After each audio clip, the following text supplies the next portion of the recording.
coming into this process, and you actually have a lot more power than you think that you do.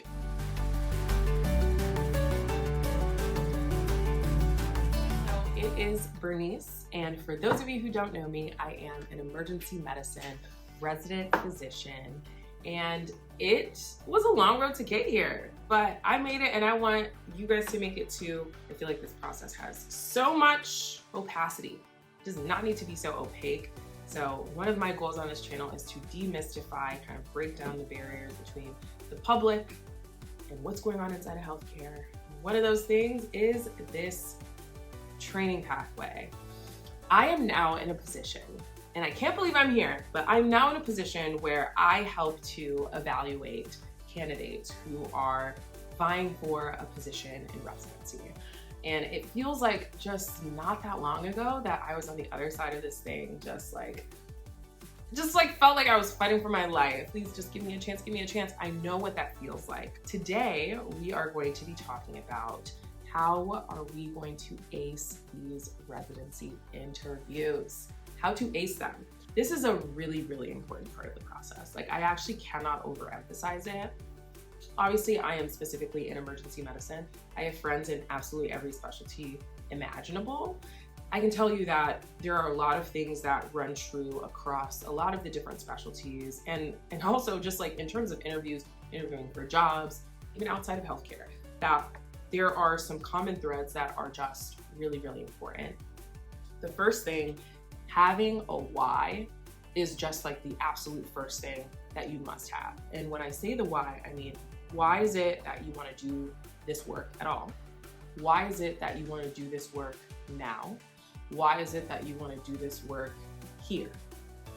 There's a lot of layers to the why, but knowing your why is going to be the very first kind of branching point whenever we're interviewing you to know if we really want to keep going forward or if we're going to really take seriously what it is that you're saying.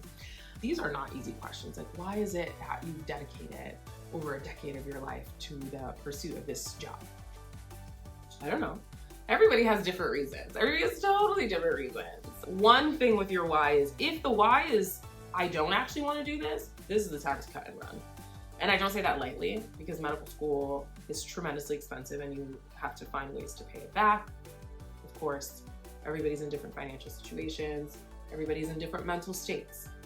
But if you know that you don't have a why, then residency is going to be close to impossible. I'm gonna say that one more time. If you don't have a clearly delineated, articulated, formulated why as to why you're doing this, maybe you need to take a little bit of time off, or maybe you need to take infinite time away.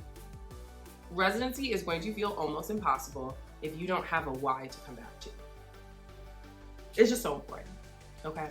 Before you show up to an interview, you have spent some time with yourself, whether that's with a pen and paper, whether that's with like you putting a camera up and recording yourself saying, why is it that you've done this to yourself? I said to yourself, which medicine is a little crazy. To yourself is not completely accurate, but why is it that you've done this? Why have you committed all of this time? I know for me, I found healthcare to be such a powerful, tangible way to see an uplifting of communities. I have a very social justice mindset. That is what I come into things with. I look at things from equity lens. Because of some personal lived experiences, from things I've read, all of these things, I know that the inequities that exist in our society are very pervasive, a lot of times overlap with things like racism, classism. I think about the faces of people who I've seen on the wrong side of justice, and I am enraged by that. I am impassioned by that. And so when I'm coming into medicine, and when I did emergency medicine specifically, I knew that I was gonna have to keep coming back to that. Starting to work towards reversing those inequities was central to why it is that I have been dedicating so much time to knowing how to do the best for my patients. And I loved health because I feel like health in terms of addressing inequities is such a tangible way to do it. And I love the bedside. I love connecting with people. So I knew why I was doing what I was doing. And you might have a different answer, but formulating what that answer is going to be so key. Talk to your friends, especially the people that are like really close to you, your friends, your family. When you think about me, what are descriptors that you think of? Why is it that you think that medicine has been something that I've worked so hard at? Asking questions like that, you'd be really surprised what kind of responses that you get. Why medicine is kind of what I addressed there. But then also why here? So when you're interviewing at a specific place, 100% of my interviews, I was asked, why is it that you want to do it here? The reality is if you're sitting here doing like 10 to 15 or even more interviews, I think you're not doing more than that, that's an absurd amount of interviews, but if you're doing that many interviews, not every one of those places is your number one. So if you go to XYZ state and you don't really have a lot of ties to it, they are gonna ask you, why do you want to practice here? You can be honest. You can say, you know, I have no ties to, I'm gonna pick somewhere random, Kentucky. Like I have no ties to Kentucky. But when I was looking at programs in this specialty, you guys kept coming up as a place that is really focused on things that I care about and I've historically identified with. And so I actually feel like I would find community here of like-minded people who are doing the type of work that keeps me excited to keep coming to work. Do you see what I'm saying? If you're at a place that wasn't necessarily your number one, but you're very open to learning about it, let them know what is it that even alerted you to apply there when you maybe weren't even thinking about that, and go from there and be really, really open to learning about the things that make that place unique. And then very importantly, if you have specific ties to a place for personal reasons, say you're like, you know what, I really need to be in California right now because my husband is here and he has a job opportunity, and for the sake of my family, I really need to be here. That is actually something to disclose. I didn't know that before until I was like actually advised on that. That makes a huge difference. When program directors and recruiters and that sort of thing actually hear that, it makes them recognize that, okay, they actually might be really serious about wanting to come here. And program directors and current residents and all these people want people to be at their program who want to be at their program, okay? And that leads me to my next point. Interviews, especially for residency, the tables turn just a little bit.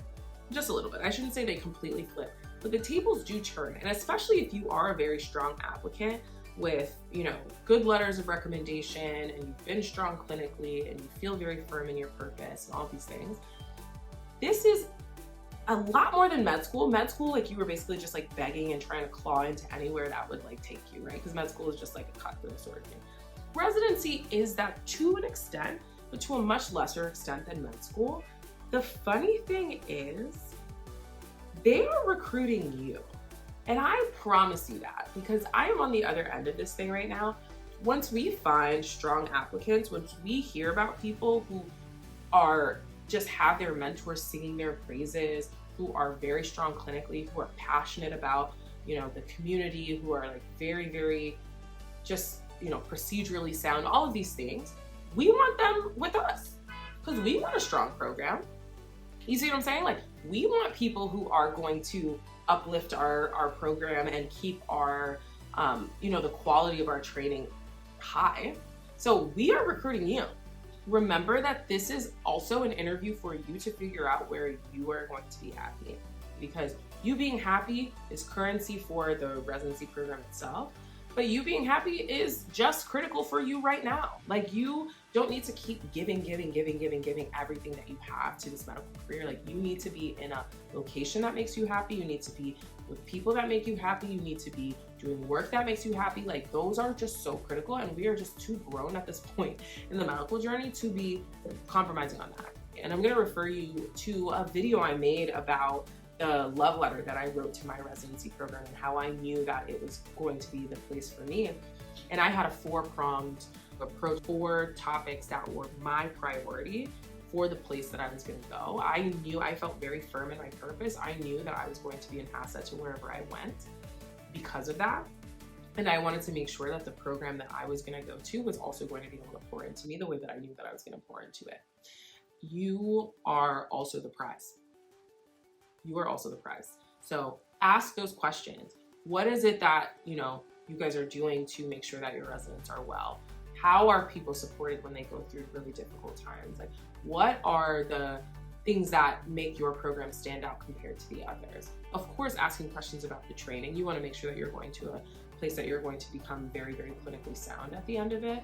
But for the large most part, you are going to come out with the skills that you need, because programs to be GME certified have to hit certain parameters. So you're probably going to be fine.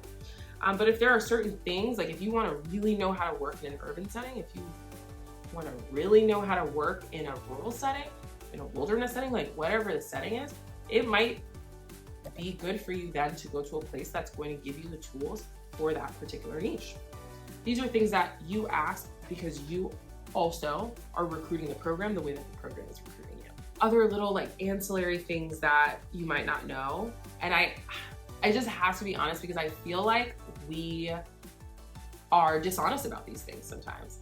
The way that you are at residency social does matter. And I think that we are doing a disservice to people when we are not honest about it, because everywhere that there are representatives from the program, and so that means the residency socials, waiting rooms that you have, because I know everything is virtual right now. I actually did mine in person. If you come back for a second look and you're interacting with administrators, if you're having like an informational phone call with the program director or with one of the residents, all of that is coming back. And so I have heard of instances where people are at a social and just like completely like wildly disrespect somebody present. And you would think like, oh, okay, this isn't the interview room, this isn't the real thing. That comes back, and that's the type of thing where like if it comes up in a discussion when we're discussing candidates and we're going through all of the different people that we could bring into this program, these can be nails in the coffin. And I'm not saying that to scare you. I am saying that so that you are aware, because I think some of these individuals who had these instances were never told. And I think that that's why people felt like they could behave in certain ways in certain spaces, and they felt way too relaxed and way too free to act in certain ways. So you are on for the whole thing. The stakes of us bringing in people to our training environment and working with patients who, in a lot of settings, like a lot of different programs, are very vulnerable. We have to know that we're going to bring people in who are going to treat people with the compassion and care that they deserve. And if there's any question about that, a lot of times we're going to take the conservative route and not really take that risk. Please be careful about that. Overall though, it's an exciting time. And it's so fun to think about entering this next phase of life. It's so fun to think about everything that you've worked for manifesting into this next phase. I pray for all of you who are in this process, who know people who are in this process, or who are just curious. I pray that people's next phase is full of so much love, so much support, so much growth, that you're able to be in a training environment that enriches you. Go to a place where you feel celebrated, not tolerated. If you identify with an underrepresented minority status, like obviously me, I'm a Black woman, go to places where you feel like you are going to be able to train at the highest level, and then also where you're going to be free and happy and grow. Because for me, I really feel blessed to say that I have been in a space like that. I feel like even though residency has been extraordinarily difficult, I have also been having somehow one of the best times of my life. I've met some of the best people in my whole life, and I don't take that for granted. And I literally want that for everybody. I want it for everybody. So I'm rooting for you guys. You guys got this. If you found value in this video, which I genuinely hope that you did, please, it helps me so much. It helps this community so much. Just hit the like button down below, hit the subscribe button, and hit the bell notification so that you can know whenever I upload videos, which I am really truly working on being more consistent about. It has been tough during residency, but I'm seeing the light at the end of the tunnel, and I'm realizing that I want to focus more on the things that bring me a lot of joy, and this type of platform gives me so much happiness. So I'm pouring back into it, and share it with anybody that you think will find value from the video. It means a lot. And I am really honored that you spent your time with me, and I am really hoping to see you again. Sending so much love. Mwah. Bernice.